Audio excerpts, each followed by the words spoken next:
A ferramenta prateada que Voldemort dera ao seu servo mais covarde voltara-se contra o dono imprestável e desarmado. Pettigrew recebia recompensa por sua hesitação, por seu momento de piedade. Estava sendo estrangulado diante dos olhos dos prisioneiros. Aqui tá, lembra que eu falei lá no Prisioneiro de Azkaban? Que é o melhor, não a melhor coisa, mas uma das melhores coisas que o Harry fez foi ter piedade do Pettigrew lá. Porque o Lupin e o Sirius iam matar ele, ele falou, não mate, porque senão você vai ser igual a ele, igual a eles. Então, aqui nesse trecho que eu li, o Rabicho teve uma oportunidade de estrangular o Harry, matar o Harry, e era só ele continuar. E ele simplesmente parou por ter piedade. Porque o Harry falou que ele, você me deve essa, lembra que eu te salvei lá? E aí ele soltou, o Harry teve essa piedade. E aí o problema é que quando lá no Cálice de Fogo teve o ritual lá, o Rabicho cortou o braço, né? Acho que foi isso. Foi isso? Cortou o braço para no ritual lá, a carne do seu servo fiel. De um servo fiel. Aí cortou o braço, a mão, né, dele, e ele ficou sem mão. E aí o Voldemort foi lá e conjurou uma mão nova para ele, uma mão prateada. Porém, essa mão prateada foi dada pelo Voldemort, obviamente, amaldiçoada, né? Então, quando ele soltou e ele estava com essa mão prateada, o Harry teve essa piedade do Harry, a mão do Voldemort, que o Voldemort deu pra ele, começou a estrangular ele. Então aqui não é que o Rabicho tentou se matar. Até porque o Rabicho é covarde, né? O Rabicho, a grande característica do Rabicho é covarde. Eu não entendo por que o Rabicho é Grifinória. Eu não consigo entender por que ele é Grifinória. Se ele é tão covarde assim. Ele devia ser Lufa-Lufa, né? Enfim, aí ele começa a ser estrangulado pela mão que o Voldemort deu pra ele. Com certeza foi amaldiçoada, mas isso é uma maldição do Voldemort, entendeu? Por ele ter perdoado, entendeu? Acredito que ele morre, aqui é o momento da morte dele. Ele é estrangulado e morre. Se eu não me engano. Enfim, mas só pra ter essa visão aí. Relíquias da Morte é o último livro. É o livro que tem muita coisa. Que tem o grande plot da saga, que é o Always do Snape. Tem a Batalha de Hogwarts, que é o ponto alto de Harry Potter.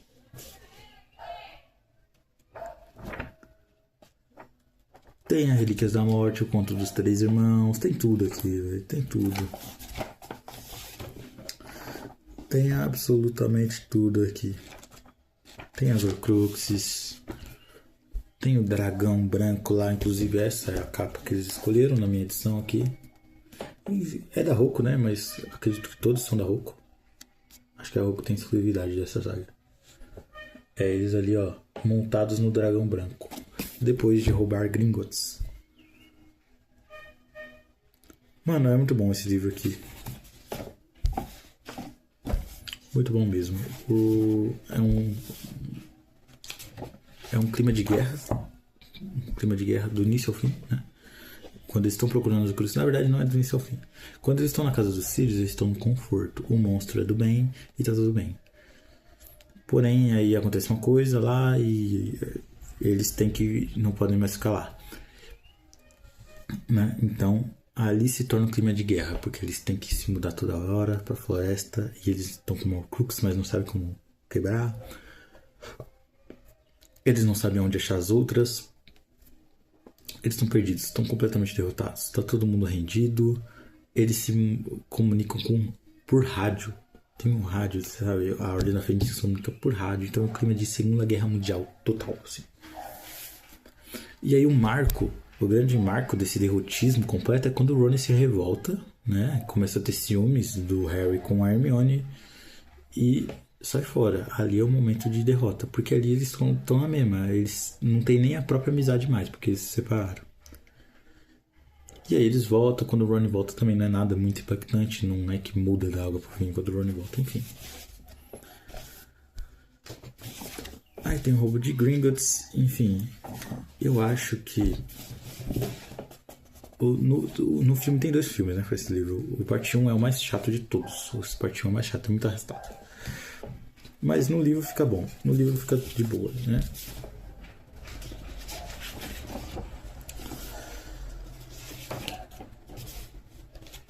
No livro fica tranquilo.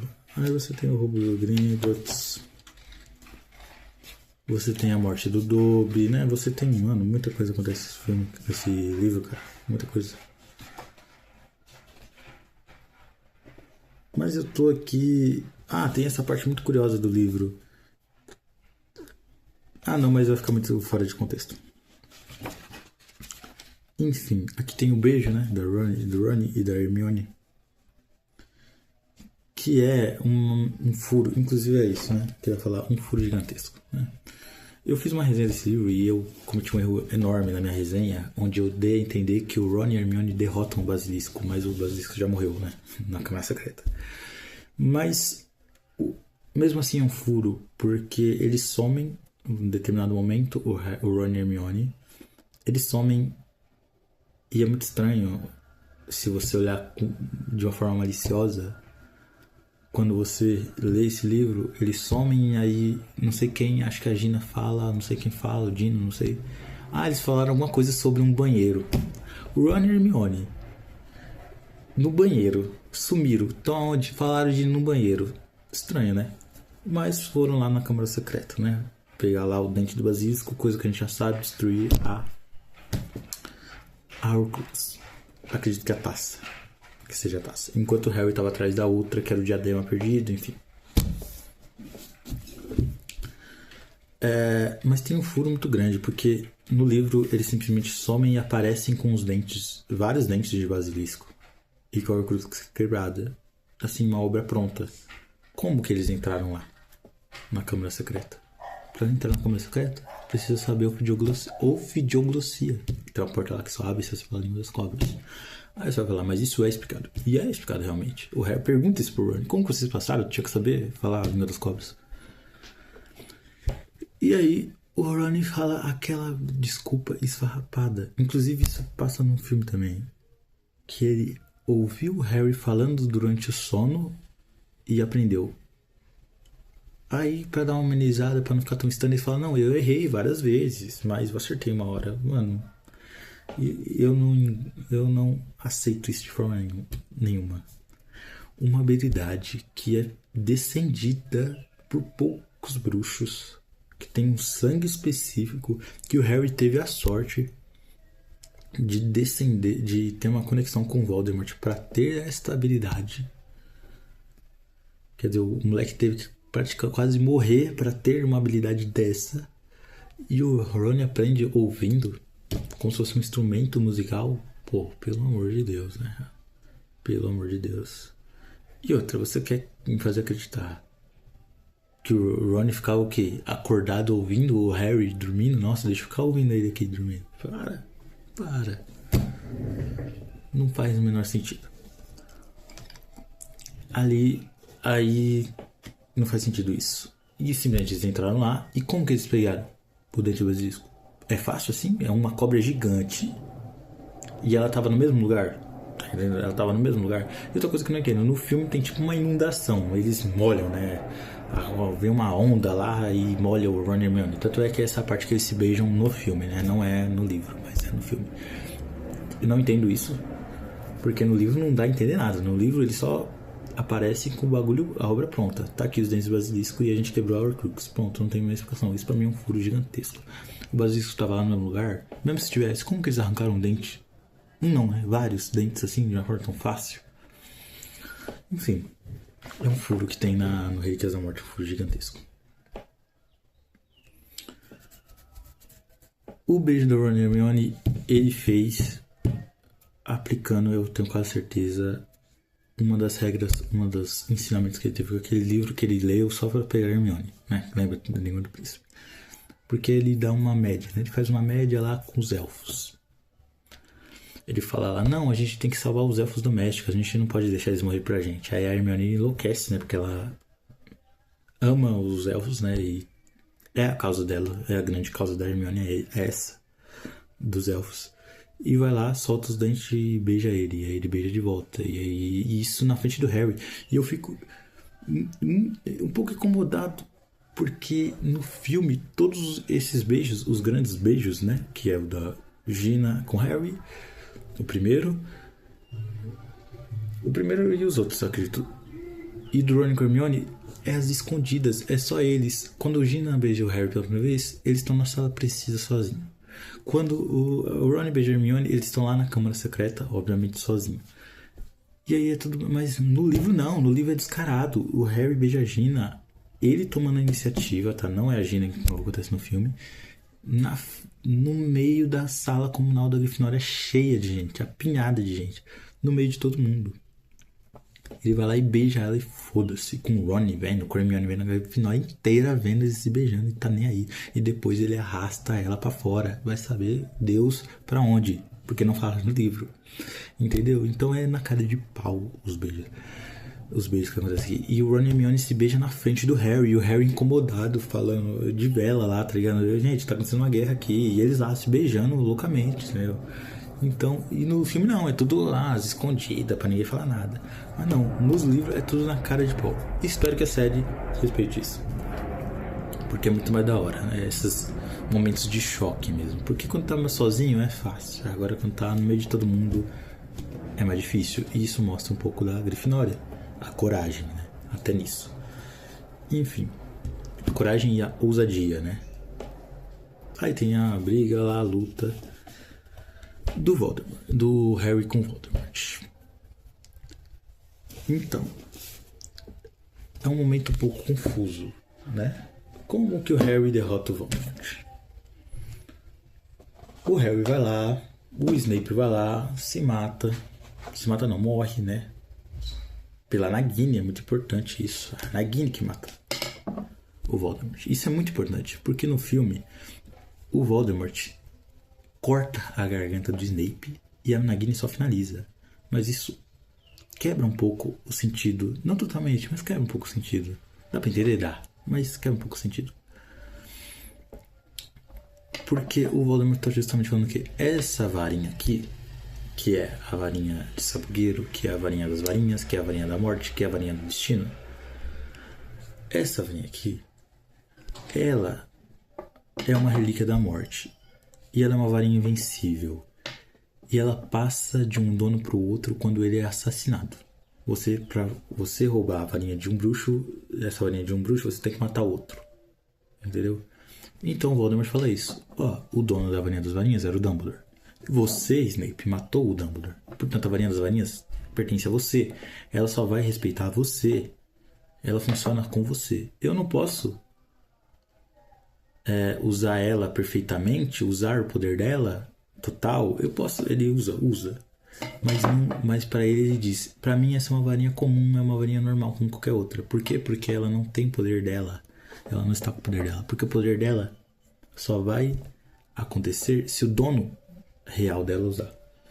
Já falo, o dono é você, Snape, porque você matou o Dumbledore, que era o antigo senhor das varinhas, das varinhas. E aí ele mata o Snape, ou melhor, pede pra Nagini matar. Por quê? Porque o Voldemort, isso é muito importante, porque o Voldemort pensa que a varinha das varinhas pertence ao Snape. Se a varinha das varinhas pertence ao Snape, obviamente a varinha das varinhas vai se negar a matar o Snape. O que nos dá a entender que a varinha das varinhas não irá nem cortar a garganta. Não vai dele. Pelo menos esse era o certo. No filme acontece isso, não deveria acontecer. Mas então o Voldemort pensando, eu não posso matar ele, nem ferir ele com essa varinha, porque essa varinha pertence a ele. Então eu vou mandar a Nagini matar. Pronto, se a Nagini matar, a Nagini é um bicho, não vai herdar a varinha das varinhas, obviamente. Eu vou pegar, e aí essa varinha vai ser minha, porque eu estou sob o poder dela. Pronto. Ou porque eu mandei a Nagini matar ele. Enfim. Complexo isso, mas é assim que o Voldemort pensa, mas ele está enganado. E por que eu digo que a varinha não vai nem ferir? Na verdade, é melhor eu continuar aqui. Assim. Ele está errado. No final, o Voldemort vence, o Harry vence o Voldemort Só na inteligência. Só na inteligência. Ele não morre, tá? Ele vai lá, acha que a varinha das varinhas pertence a ele, faz uma Avada Kedavra no Harry, o Harry desmaia, né? Desmaia e entra naquele mundo louco que é a mente dele, com o Dumbledore explicando pra ele tudo. E aí ele vê a parte do Voldemort lá. E aí, resumindo bem, que já tá grande aqui o vídeo. O que acontece quando o Voldemort dá aquele Avada Kedavra? O que acontece quando o Voldemort dá aquele Avada Kedavra na mente? Na verdade, o Voldemort não está matando o Harry. Ele está matando a Horcrux. Porque o Harry tem uma Horcrux, que é aquela cicatriz lá. Não é bem a cicatriz é só a marca. Mas, na verdade, a cicatriz foi uma parte da alma do Voldemort para dentro do Harry. Que é essa parte que faz ele ter essa conexão. Faz ele falar com as cobras e ter essa conexão de mente com o Voldemort. Porque o Harry tem dentro dele uma Horcrux. Não é que o Harry é uma Horcrux. Está dentro dele uma Horcrux. Na mente dele. Ou na alma, sei lá. Dane-se. E aí, quando ele dá o Avada Kedavra, ele mata essa parte da alma do Voldemort. Por quê? Porque ele não pode matar o Harry. Por quê? Porque o Harry é o senhor da varinha das varinhas. Mas isso eu vou explicar depois. Então ele mata só a parte do volta. Por isso que quando o Avada Kedavra, ele cai. Ele cai. Tanto é que o Harry, quando volta, ele volta, ele sai daquela mente dele, ele abre um pouquinho o olho, né? Ele tá fingindo de morto. Ele abre um pouco de o olho e vê que o Voldemort tá no chão. Eles começam a estar meio preocupados. Você tá bem? Ele fala, tô bem. Mas ele caiu, por quê? Porque aquela lá foi a penúltima Horcrux. Só sobrou mais uma Horcrux, que é a Nagini. Só tem mais uma Horcrux. Então ele ficou muito fraco naquela hora. E aí ele acabou de se matar um pouquinho, entendeu? Por isso que ele caiu. E por isso que o Harry não morreu naquela ocasião. E aí, lá na sala comunal, lá no salão principal de Hogwarts, que é onde acontece a briga do Voldemort, a luta do Voldemort com o Harry explica: você achou o Snape porque você achou que era o Senhor da Varinha das Varinhas, mas ele não era o Senhor da Varinha das Varinhas. Por quê? Porque antes do Snape matar o Dumbledore, ele tinha sido desarmado pelo Draco. E quando você desarma, a varinha também se torna fiel. Você não precisa matar a pessoa. Só de você ter desarmado, você já virou o Senhor da Varinha das Varinhas. A varinha das varinhas se torna fiel àquele que a desarmou. Quem que a desarmou? O Dumbledore, o Draco. Portanto, o Senhor da Varinha das Varinhas era o Draco. E aí o Harry explica isso pra ele. Aí o Voldemort fala, dane-se. Desde que não seja você, né? Desde que não seja você, depois eu me resolvo com o Draco. Aí fala, não. Mas você chegou tarde. Porque eu já me resolvi. Eu roubei a varinha do Draco. Eu desarmei o Senhor da Varinha das Varinhas. Portanto, a varinha das varinhas pertence a mim. Porque eu desarmei o Senhor dela. Então agora eu sou o Senhor da Varinha das Varinhas. E aí, meu amigo, aí muda tudo. Aí é muito simples. O Voldemort simplesmente não tem como. Não consegue matar o Harry. É incapaz de matar o Harry. Por quê? Porque ele tá com a varinha que pertence ao Harry. Então a varinha não vai matar o Harry Potter. Obviamente. Mesmo assim, né? Por ser um momento ali de duelo que tá os dois ali, o Voldemort vai inutilmente tentar dar uma Avada Kedavra nele. Obviamente não dá certo. O Voldemort não é burro, não é besta. Sabe que ali ele perdeu. Porque a varinha não vai matar o Harry. Porque ele é o Senhor das Varinhas. E aí o Harry dá um Expelliarmus. Ele dá uma Avada Kedavra. A varinha vai pro Harry. E aí o Voldemort morre. Basicamente é isso. Por isso que eu digo... E por que eu digo que a varinha das varinhas não pode nem ferir o dono dela? Porque quando o Harry tava lá se fingindo de morto, o Voldemort queria humilhar o Harry. O que ele fez? Crucio. Ele deu um crucio no Harry. E aí eu fiquei confuso na hora, porque falava que ele não sentiu nada. E aí eu pensei, crucio já era, o Harry não vai aguentar um crucio, ele não vai aguentar fingir de morto. E ele aguentou, por quê? Porque ele não sentiu absolutamente nada. Provando que a varinha das varinhas nem sequer pode ferir o seu dono. Provando que na lógica do Voldemort, na lógica do Voldemort, o Voldemort não é burro. No momento que ele feriu o Snape, era pra ele perceber na hora. A varinha não pertence ao Snape, porque ela feriu ele. Ela feriu ele. Não tem como essa varinha pertencer ao Snape. E aí, vamos falar a verdade, cortar a garganta, nem precisava da Nagini finalizar. Ali o Snape já tava morto. Então ali já era pro Voldemort pensar, pô, essa varinha acabou de ferir o Snape, então o Snape não vai ser dela. Mas não acontece isso no livro. No livro é a Nagini. No livro o Voldemort fala, Nagini, mate. E a Nagini mata. E pronto. Não tem como o Voldemort perceber nada. Então, é um furo, mas é um furo bem mísero furo. É um detalhe ínfimo, assim, que só quem prestou muita atenção aqui, eu como um doente por Harry Potter, percebi, entendeu? Mas também tem muitas coisas que eu não percebi, que eu não entendi, talvez 100%.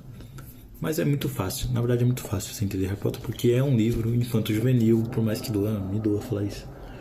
É um livro infanto-juvenil. Então ele vai te explicar muito. Vai te explicar muito as mesmas coisas. Você vai estar no último livro e ele vai te explicar no começo que o Harry Potter é um garoto magro, que usa óculos e não sei o que. Vai. Mesmo você estando no último livro. Por quê? Porque é o público, é um público infanto-juvenil. Ele foi destinado a esse público. Por mais que a partir desse momento já tá um livro mais pesado, né? Não naquelas coisas, mas já tá um livro mais bem pesado, a ponto de ter cuspe na cara da Minerva e tudo aquela coisa. Enfim, e aí aqui a gente tem o melhor diálogo do Harry Potter, que é o do Dumbledore com o Harry. Eu acho que é superior sim ao da Pedra Filosofal, mas bem parelho, tá?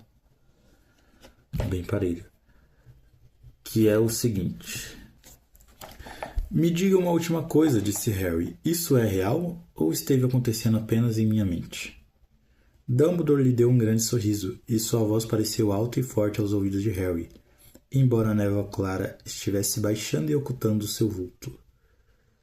Claro que está acontecendo em sua mente, Harry, mas por que isto significaria que não é real? E aí a gente fica com uma dúvida. Será que Harry Potter, toda essa saga, não era apenas alucinações e a imaginação de um menino que sofria abuso dos seus tios?